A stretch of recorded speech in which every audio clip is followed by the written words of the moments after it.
Oh my goodness, look at all this wood. Jeez. Oh, hey, how you doing? As you can see, I've got a lot of logs I've got to split, and I'm trying to figure out what might be the best method, and it may be helpful to you when you get ready to split some logs. So let's talk about the three options that I've got today. The first one, of course, is just a standard splitting maul. This is kind of like a sledgehammer, weighs about 6 to 8 pounds, and it has a face on it like an axe, but it widens out very quickly so that as you drive the maul down into the wood, it splits it. There's pros and cons when you're deciding to work with a splitting maul like this. The big pro is that, number one, it's portable and it's inexpensive. I mean, you can throw this bad boy in the back of your car, your pickup truck. But here are the cons. Number one, it requires a tremendous amount of physical labor to split a tremendous amount of wood. The other problem is that if you're working with big logs, sometimes the maul just won't do the job, and if you have any knots in those pieces of wood, you might as well forget about it. You're going to need a different tool. But if you need a tool that's got a little bit more power, you may be interested in this bad boy. Check this out. This is a manual log splitter, and all it really is, it's got a 10-ton, think of that, there's no way you could do 10 tons with that splitting maul. It's got a 10-ton hydraulic jack that you pump with handles.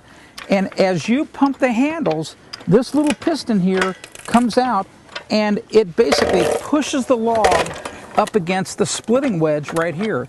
The pros and the cons of this little manual log splitter, here's the best part. Number one, it allows you to split bigger logs. That's a good thing. And of course, it can take not too much effort to do it because there's 2 speeds on this particular log splitter. And it's not that expensive. It's really just a little bit more than maybe if you bought 3 or 4 or 5 splitting mauls. But of course, the cons are, if you've got a lot of wood to do, it's going to take you a while to do it.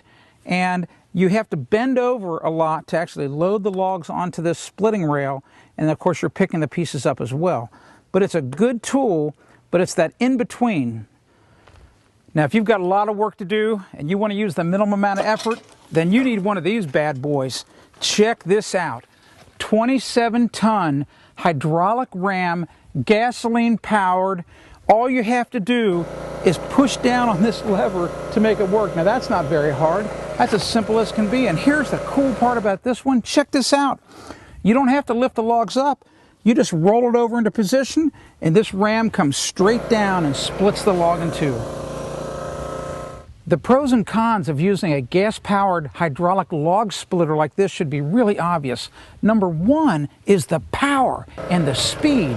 This tool is much more powerful, much faster than any other method of splitting wood. And of course, the best thing is you can get a lot of wood done in one day in a very short amount of time.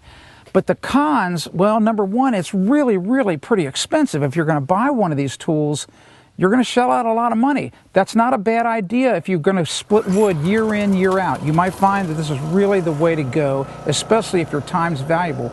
But if you're going to just do a small amount of wood, maybe once or twice, you can rent these. Call up your local tool rental. You can rent one of these things for 4 hours or even a full day or even a weekend. That might be the best way for you to go, and it's going to save your back. I'm Tim Carter for AskTheBuilder.com. If you want to discover more home improvement tips, go to AskTheBuilder.com. Oh, wait a minute. I forgot to tell you something. Remember, you've got to read all the safety warnings on the tools. You've got to read the manuals. You've got to wear all the protective gear, safety glasses, gloves, who knows, steel-toed boots, everything that's out there so that you don't get hurt when you work with these tools. I'm Tim Carter for AskTheBuilder.com.